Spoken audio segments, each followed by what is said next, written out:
You think your money makes you a god, Mr. Patterson? You disrespected this court and me, but today you're going to remember my name." Nobody moved. Not the bailiff, not the jury, not even the air dared to shift. Because when Judge Kimberly Mitchell slammed her gavel down, it wasn't just justice being served. It was history breaking through silence. But this moment was earned. And it started, like all storms do, quietly. The sun had barely pushed over the Atlanta skyline when the black SUV pulled up in front of the United States Court of Appeals for the 11th Circuit. Cameras flashed, reporters shouted, assistants scrambled, and out stepped Axel Patterson, billionaire tech mogul, suited in silk and sin. He straightened his cufflinks with the ease of a man who believed rules were made for other people. "This'll be quick," he muttered to his lawyer, ignoring the crowd. "These kinds of judges fold when they see a name like mine on the docket." "You mean a black woman, Judge?" his lawyer whispered nervously.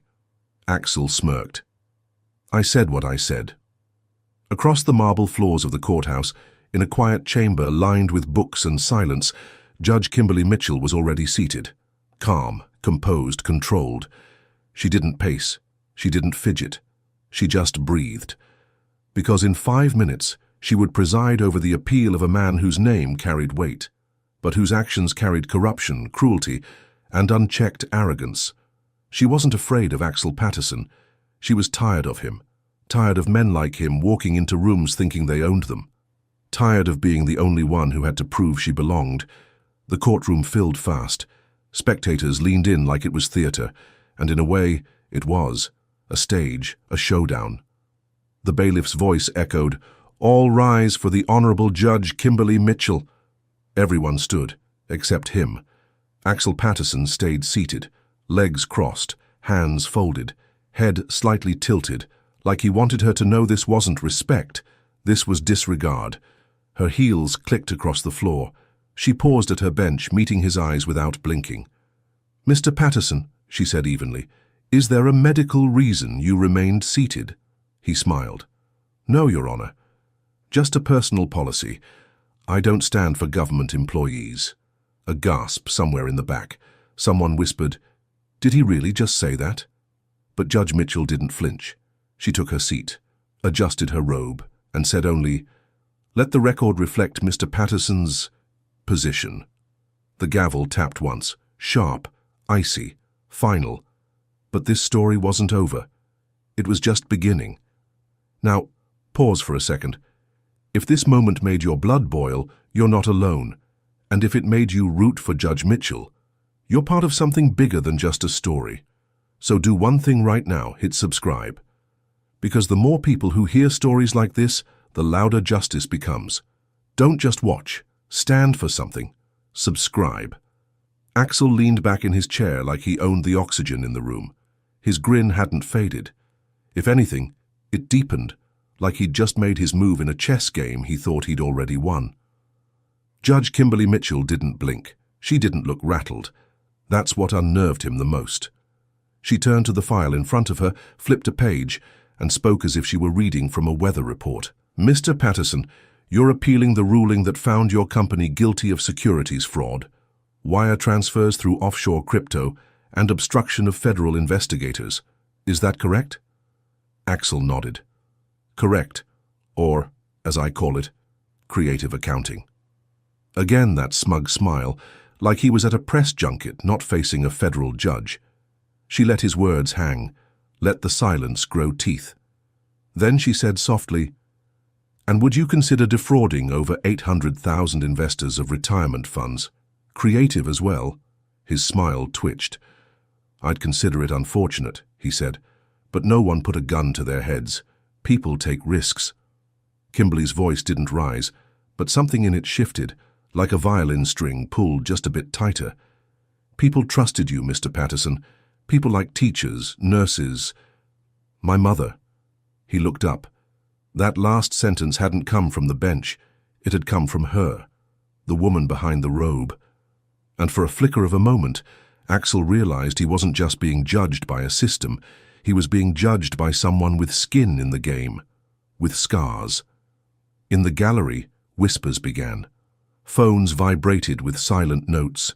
Reporters jotted down quotes like weapons. Everyone knew this wasn't just legal, it was personal now, not in a vengeful way, in a truth has weight kind of way. "I'll remind the court," Axel's lawyer interrupted, trying to regain control, "that our client has donated over $40 million to educational programs and—" Kimberly raised one finger. Not loud, not aggressive, but the whole room went silent. "Donating stolen money doesn't erase the theft," she said. "It just launders it with applause." The air dropped 10 degrees. Axel sat up straighter, for the first time realizing he wasn't facing a system he could buy. He was facing a woman he couldn't shake. Beneath the bench, Kimberly's hands stayed steady, but her thoughts were loud. She remembered being 10 years old, watching her mom cry after losing her pension. She remembered hearing names like Axel Patterson tossed around in newsrooms like gods, untouchable. And now, he was right here, refusing to stand, refusing to apologize, still playing God, in a courtroom built to remind men like him that they bleed too. The next morning, Axel's face was everywhere. News clips, online headlines, talk radio debates. Billionaire refuses to rise for black federal judge. Social media erupts. Arrogance or strategy? Axel Patterson's courtroom stunt sparks backlash. Who really holds the power in America's courts? And still, Axel didn't blink. He sat in a glass-walled office high above the city, sipping imported espresso like it was any other Tuesday. "Let them talk," he told his PR team. "Controversy drives clicks. The more they post me, the richer I get." One assistant hesitated. "Sir, the judge, Kimberly Mitchell, she's getting a lot of public support. Women, vets, civil rights groups, even Congress is watching." Axel smirked. Let them watch. But somewhere, behind the grin, a flicker of annoyance flared, the kind that comes when power stops working the way it used to. Back in her chambers, Kimberly sat in silence. Not with anger, with exhaustion.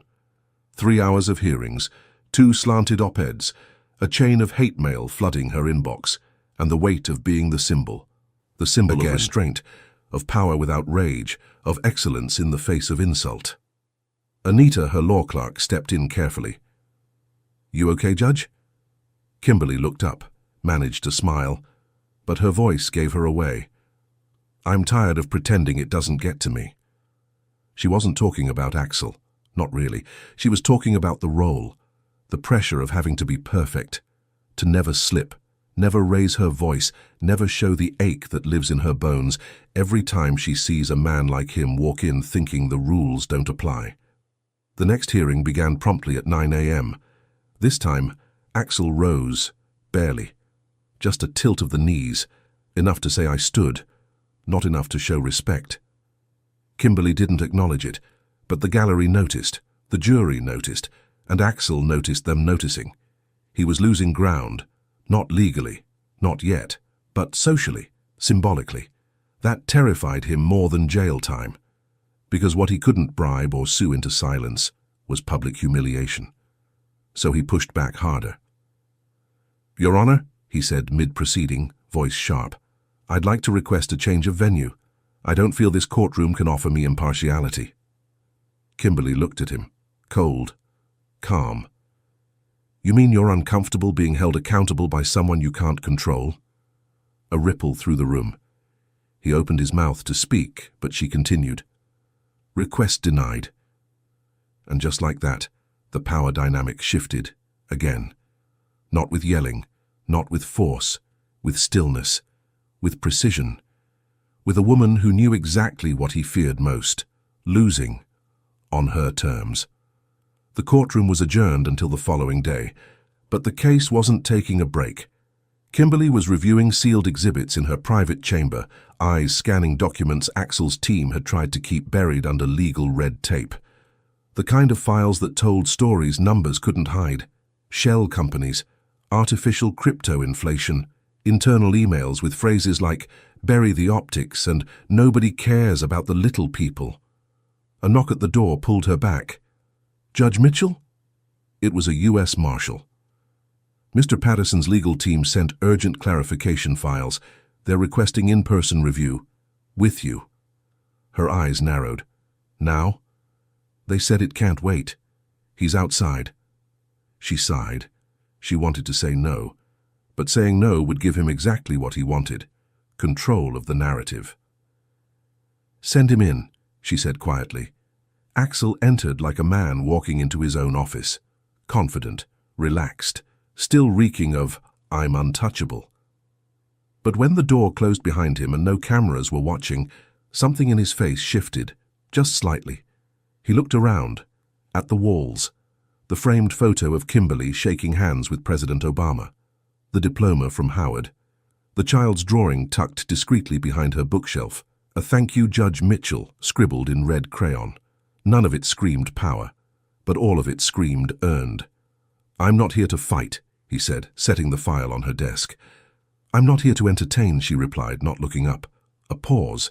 Then, surprisingly, honesty. You don't like me. Correct. Is it because I didn't stand? Kimberly finally looked at him. No, it's because everything about you tells me you've never had to stand for anything. That landed. Harder than he expected. He chuckled, but it was dry, hollow.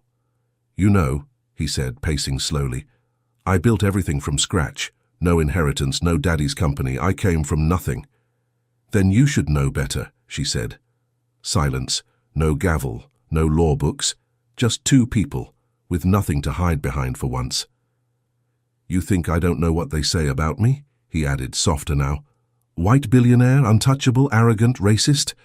He turned toward her. His voice dropped. I'm not a racist, Judge.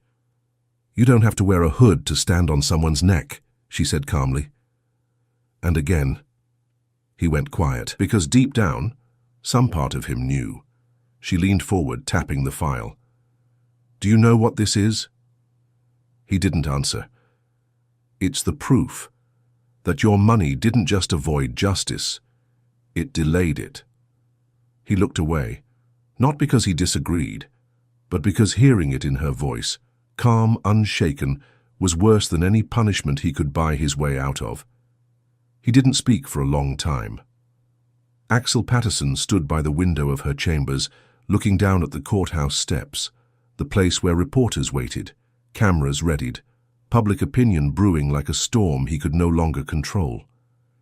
He'd been in 1,000 rooms like this, negotiation tables, power lunches, secret settlements.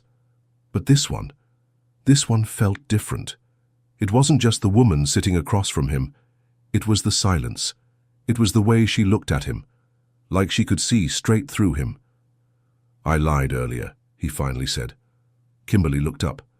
I said I came from nothing, Axel continued. That's not true. I came from something, and I ran from it. He walked over, sat, for the first time, without arrogance. My father was a janitor, he said. Mom worked night shifts at a diner. I watched them get ignored, stepped over, spoken to like they didn't matter. He paused. And I promised myself I'd never be looked at like that again. Kimberly watched him, not with pity, but with something more dangerous. Understanding. You didn't escape that fear, she said gently. You just flipped it. He looked at her, eyes tired. Isn't that what winning is? No, she said. It's what hurting people looks like when you've convinced yourself it's survival. A beat, then a voice from the past, her own, in her head, back to being 12 years old, sitting outside the courthouse in the rain while her mother begged the bank not to take their house. She had stared up at the pillars of justice then, soaked, hungry, ashamed, and promised herself, one day I'll be the one sitting inside, not outside. But even now, inside, she still felt the weight of that little girl's voice, still heard her say, Don't you forget who you're doing this for. Kimberly stood and walked toward her bookshelf, pulled out a case file, dropped it in front of Axel. Inside, a document sealed during his original investigation, a whistleblower complaint, dated, signed, not from a stranger, but from his former accountant, a man who had mysteriously disappeared after the complaint was filed. Axel froze. How did you get this? Doesn't matter, she said. What matters is this. That man tried to speak up, and you buried him, just like you tried to bury the truth, just like you buried the respect you were never taught to give. He didn't respond, because what could he say? The lie had unraveled, not just in public, but in front of the one person who refused to be impressed by smoke and mirrors. Think about this. How many people have been crushed in silence just so someone else could climb higher? If you've ever felt invisible, if you've ever felt silenced, then you already know. This story isn't fiction, it's a reflection. Subscribe now, because this channel isn't about viral content. It's about giving voice to the stories that hit home, and maybe, just maybe, one of them is yours. The file lay between them like a loaded gun, and for the first time, Axel didn't reach for it. He just stared at it, quiet, still, like the weight of it had finally sunk in. Kimberly didn't press. She didn't gloat. She just let him sit in it. I didn't know he'd disappear, Axel said finally. My team handled it. I never asked. You didn't want to know, she replied. He nodded slowly. A pause stretched between them, but not the kind laced with tension this time. This was something else. Stillness, recognition. That rare moment when two people finally realize, we're not that different, just on different sides of the damage, Axel said, staring down at the floor. I built my company to make life easier for people like my parents. That was the point. The apps, the tools, the investments. It started off with good intentions. Kimberly leaned back in her chair, arms crossed loosely. That's the thing about good intentions, she said. They don't disappear. They just get buried under ego, money, and fear. He looked at her. You've thought about this before. I've lived it. A short silence passed. Then, unexpectedly, a flicker of humor cracked the tension. Would it kill you to smile once in a while? He asked. Kimberly arched an eyebrow. Would it kill you to shut up? For the first time, he laughed, a real one, and she allowed herself a small, reluctant smirk, not because he was funny, not because she liked him, but because, for a fleeting second, he was human. You know what people don't get about this job, she said, more to herself than to him. It's not just about the law. It's about holding things together, people, dignity, truth, while everyone's tearing them apart. Axel was quiet. He had nothing clever to say, no punchline, just understanding. For a moment, there was no courtroom, no case, no hierarchy, just a tired man and a tired woman who'd both been fighting their whole lives in very different ways. And right then, they weren't judge and billionaire. They were two people sitting on either side of the same cracked system, trying to remember where they lost themselves in it.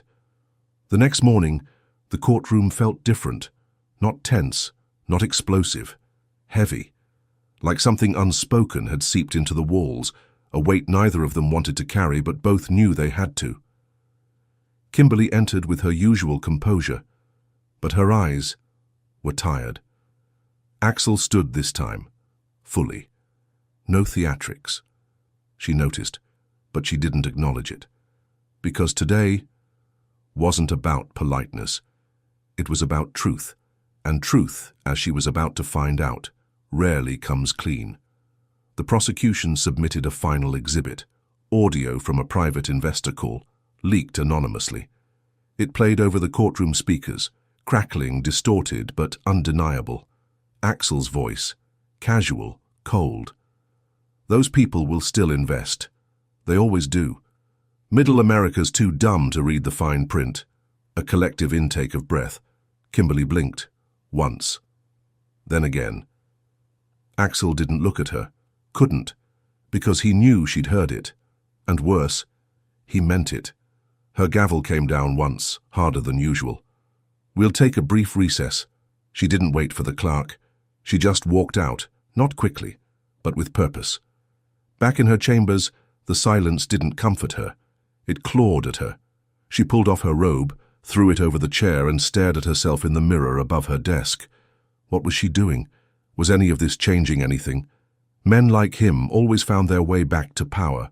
No matter the ruling, no matter the evidence, they'd lose in court and win in headlines. The door opened behind her. Axel. He didn't ask permission. I didn't know that call would be played. Didn't know nor didn't care. He sighed. It was years ago. A closed-door meeting. I was younger, dumber. Richer, she said, finally turning. His mouth opened, closed. Then she said the one thing that stripped him bare. I believed you. That hit harder than any gavel ever could. She stepped closer. Yesterday, for a second, I saw a man under all that arrogance.